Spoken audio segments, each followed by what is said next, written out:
이 시간 함께 볼 하나님의 말씀은 사사기 11장 29절부터 31절입니다. 사사기 11장 29절부터 31절. 29절입니다.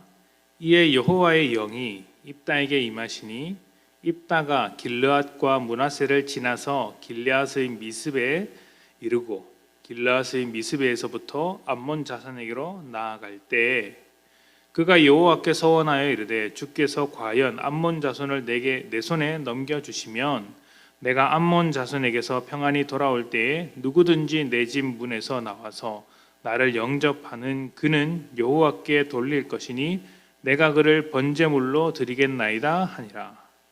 아멘.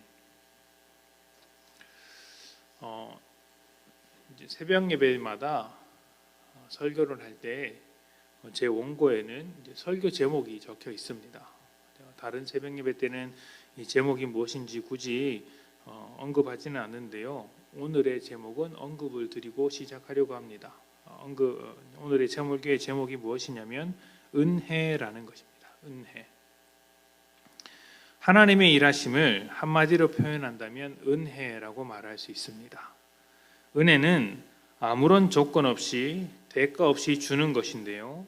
사람이 복되기를 바라시는 하나님은 이미 모든 것에 충만하신 분이기 때문에 사람에게 무엇을 요구하지 않으십니다. 요구하는 것이 있다면 사람에게 더욱더 좋은 것이기 때문에 사람을 더 복되게 만들기 위해서 요구하시는 것이지 하나님께서 좋으려고 요구하시는 것은 아니라는 것이죠. 예를 들면 우리가 하나님 앞에 예배를 드릴 때 하나님께서 기뻐하시기 위하여 예배를 올려드리는데 사실 우리가 하나님 앞에 예배를 드리는 삶이 우리에게 더 복되기 때문에 예배와 찬송을 요구하시는 것입니다. 왜냐하면 예배와 찬송이라는 것 자체가 하나님의 그 놀라운 사랑과 은혜를 경험한 자들이 할 수 있기 때문이죠. 그래서 우리가 하나님 앞에 예배를 드린다는 그 대전제가 무엇이냐면 하나님의 은혜와 사랑을 받고 있다는 것입니다. 그러니까 그것을 받고 나서 예배와 찬양을 하는 것이기 때문에 우리에게 좋은 것이죠. 이런 은혜를 은혜로 만들지 않는 것이 하나 있다면 그것이 거래입니다. 거래는 조건을 거는 것이죠. 사실 세상은 수많은 거래 관계로 얽혀 있습니다. 여러분 중에서 이 세상을 살면서 거래하지 않고 살아가는 사람들이 있는지 모르겠습니다. 거래하지 않고는 살아갈 수가 없습니다. 아무리 부자여도 거래하지 않고는 살 수 없습니다. 주고받는 관계가 이 세상의 모든 것을 설명할 수 있죠. 요즘은 가족마저도 거래 관계로 이루어지는 경우가 있고요. 종교도 거래 관계입니다. 종교가 제시하는 법이나 지혜, 신들이 원하는 삶을 살아야지만 구원을 준다라는 식으로 제안을 하는 것이죠. 이것도 일종의 거래 관계입니다. 모든 것이 거래로 이루어질 수밖에 없는 이유는 사람이 죄인이고 충만하지 않기 때문입니다. 죄인이기 전에는 하나님과의 온전한 관계 속에서 충만한 것을 누리며 살았지만 죄인이 되고 난 뒤로는 충만한 것이 없으니 거래할 수밖에 없는 것이죠. 그리고 손해보기는 싫고 또 남보다 더 많이 얻고 싶으니 거래하는 중에 다툴 수밖에 없는 것입니다. 이것이 우리가 살고 있는 삶, 죄인의 삶이라고 할 수 있죠. 문제는 사람이 이 죄의 삶에 너무 익숙해져 있다 보니까 죄의 원리와 죄의 질서 속에서 너무 오랫동안 살다 보니까 하나님의 은혜를 가지고도 자꾸 이 죄적인 원리를 두고 생각한다는 것입니다. 거래하려고 한다는 것이죠. 자격 있는 자에게 은혜를 주시는 것이 정당하고 자격 없는 자에게 은혜를 주시면 부당하다고 여기는 것입니다. 예를 들면 평생 악한 일을 행한 사람이 죽기 바로 직전에 예수를 믿는다면, 그렇게 해서 천국을 간다면 사람들이 뭐라고 합니까? 그것은 부당하다라고 이야기를 하죠. 왜 부당하다고 할까요?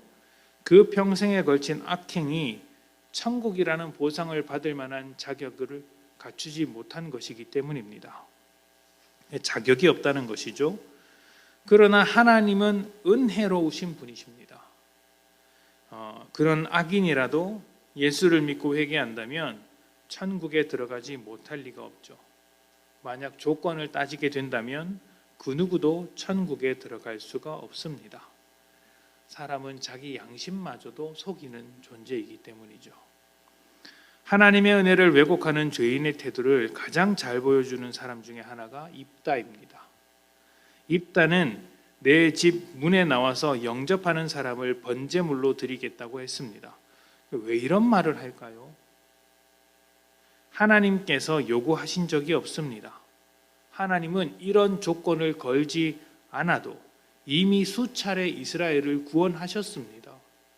입다가 처음 나온 게 아니죠. 그 앞에서 수많은 사사들이 이런 조건을 걸지 않더라도 하나님의 부르심을 입어서 이미 구원을 하신 전력이 있습니다. 하나님께서 시키지도 않은 일을 왜 대단한 일을 하는 것처럼 하고 있을까요? 우리가 읽은 29절에 보면 이미 여호와의 영이 입다에게 임했다라고 이야기를 합니다. 영이 임했으면 나가서 싸우면 됩니다. 그런데 왜 입다는 갑자기 뜬금없이 자기의 딸이 아니죠. 자기 집에서 나오는 사람을 번제물로 바치겠다고 하는 것일까요? 바로 이런 모습이 죄인으로서 하나님의 은혜를 왜곡하는 것입니다. 우리가 너무 여기에 익숙해져 있다 보니까 어떤 메시지를 나오냐면 자기의 딸마저도 아끼지 않고 하나님 앞에 바쳤다. 고통스러운 가운데서도 가장 소중한 것을 하나님 앞에 바쳤다. 이렇게 하는 것이죠. 하나님을 너무나도 왜곡하고 잘못 이해하고 있는 것입니다. 하나님은 이미 입다에게 영을 주셨고 그 힘을 입은 입다는 전쟁에서 승리할 수 있습니다. 뜬금없이 사람을 바치겠다고 했던 것은 그만큼 입다도 하나님을 모르는 것입니다. 하나님을 이해하지 못하고 있는 것이죠. 사람을 제물로 삼는 것은 하나님께서 가장 싫어하시는 행동 중에 하나입니다. 이미 성경에 수차례 사람을 바치는 것을 가장 악한 길로, 가장 가증스러운 일로 여기고 계셨습니다. 율법에도 나와 있는 행동이고 나중에 선지자들을 통해서 이것을 수차례나 경고하십니다. 그런데 이스라엘 백성 중에 이런 이야기를 한다는 것 자체가 율법을 마음에 두고 있지 않다는 것이죠. 그런 일을 입다가 하겠다고 한 것은 정말 말씀드린 대로 하나님을 알지 못하는 것이며 오히려 하나님을 욕되게 하는 것입니다. 왜냐하면 그 주변의 가나안 신들은 자식을 잡아다가 바쳐라 라는 제사법을 사용하고 있었기 때문입니다. 그러니까 하나님과 우상을 똑같이 취급하는 것이죠. 하나님의 은혜를 은혜답지 않게 만드는 것이고 하나님께서 마치 사람의 희생을 발판 삼아 일하시는 분으로 만들어버렸기 때문에 이것은 하나님을 욕되게 하는 것이라고 할 수 있습니다. 성경에서 하나님의 이름이 붙었다고 해서 다 진리가 아닙니다. 바리새인들이 예수님을 못 박을 때 했던 말이 하나님을 위하여입니다. 그런 것들이 참 많습니다. 그러니까 그것을 잘 분별해서 들여다볼 수 있어야 한다는 것이죠.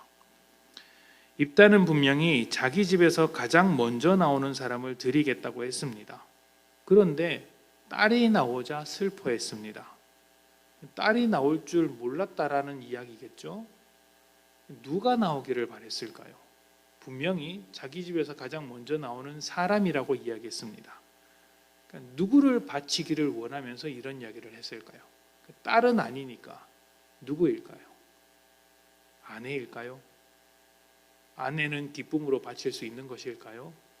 아내를 바치고 나면 드디어 새 장가를 갈 수 있으니까 기쁨으로 바칠 수 있는 것이었을까요? 그 어떤 것이든 하나님의 마음과 뜻은 아니라는 것이죠. 하나님을 왜곡하는 서원은 안 지키는 게 현명한 것입니다. 그래서 예수님은 사람들에게 아예 맹세하지 말라고 하셨습니다. 해봐야 지키지도 못하는데 왜 맹세를 하느냐 하지 말라고 하셨습니다. 하나님도 사람에게 특별한 서원을 요구하시지 않습니다. 너희가 서원을 해야 내가 너희에게 뭔가를 주겠다. 그렇게 요구하신 적이 없습니다. 하나님은 사람에게 요구할 것이 없으시기 때문이죠. 요구하시는 것이 있다면 우리에게 좋은 것, 우리에게 복된 것, 그런 것이죠. 그런데 아무리 봐도 딸을 희생시키는 입다에게 무엇이 더 복되겠습니까? 세상에서 거래하지 않는 관계가 딱 하나 있습니다. 부모 자식 관계입니다. 물론 요즘은 거래하는 집도 있는 것 같지만 어찌됐든 웬만하면 부모 자식 간에는 거래하지 않습니다. 왜 그럴까요? 그 관계의 바탕에는 사랑이 있기 때문이죠. 없어서 못 해줄지언정 있으면 해주고 싶은 것이 사랑의 관계입니다. 하나님은 사랑이십니다. 사랑이시기 때문에 사람에게 은혜라는 원리와 질서로 일하시는 것입니다. 모든 것에 충만하신 하나님께서 사랑으로 우리에게 다가오셨기 때문에 우리에게 거래하지 않습니다. 서원을 내세우고 거래를 원하는 쪽은 사람이죠. 사람은 그러한 삶에 익숙해져 있기 때문에 하나님과의 관계마저도 그렇게 생각하는 것입니다. 그래서 가만히 들어보면 우리의 기도도 대부분 거래인 경우가 많습니다. 하나님, 이런 것을 해주시면 내가 이것을 드리겠습니다. 여러분, 그렇게 기도하지 마십시오. 그냥 달라고 하십시오. 여러분들이 드리고 싶다면 사랑하는 마음으로 기쁨으로 드리시고, 원하는 것이 있다면 그냥 달라고 하십시오. 하나님을 그렇게 거래하시는 하나님, 부끄러운 하나님으로 만들어서는 안 되는 것이죠. 하나님께서 거래하시려고 하신다면 그것조차 우리에게 은혜를 더하시게 하시고 우리를 복되게 하시려는 것이지, 우리를 어렵게 만들거나 뭔가 더 받아내기 위해서 그런 것이 아니라는 것을 분명히 기억하셔야 합니다. 자, 그렇다면 딸이 뛰어나왔을 때 입다는 어떻게 했어야 할까요? 간단합니다. 자기의 서원이 잘못되었다는 것을 깨닫고 하나님을 오해하며 살아온 삶을 회개하고 돌이켜야죠. 서원을 안 지켜도 되는 것이죠. 그런데 입다는 자기의 서원을 명분으로, 서원을 지킨다는 그 명분으로 자기의 열심으로 딸을 희생제물로 바칩니다. 하나님께서 절대로 기뻐하시는 일이 아닌데도 불구하고 바치게 되는 것이죠. 하나님께서 받으시지도 않고 기뻐하시는 일도 아니고 오히려 싫어하시는 일입니다. 입다는 쓸데없는 일을 한 것입니다. 우리는 은혜 위에 서 있는 사람들입니다. 은혜는 우리를 풍족하게 하며 복되게 하는 것입니다. 은혜를 받은 자들은 은혜를 누릴 뿐만 아니라 다른 이들에게도 은혜롭게 대해야 하는 것이죠. 은혜를 나누어야 합니다. 거래로 가득한 세상에서 하나님의 은혜를 기억합시다. 날마다 하나님의 은혜를 붙잡고 살아가는 복된 성도님들이 되시기를 축복합니다. 함께 기도합시다.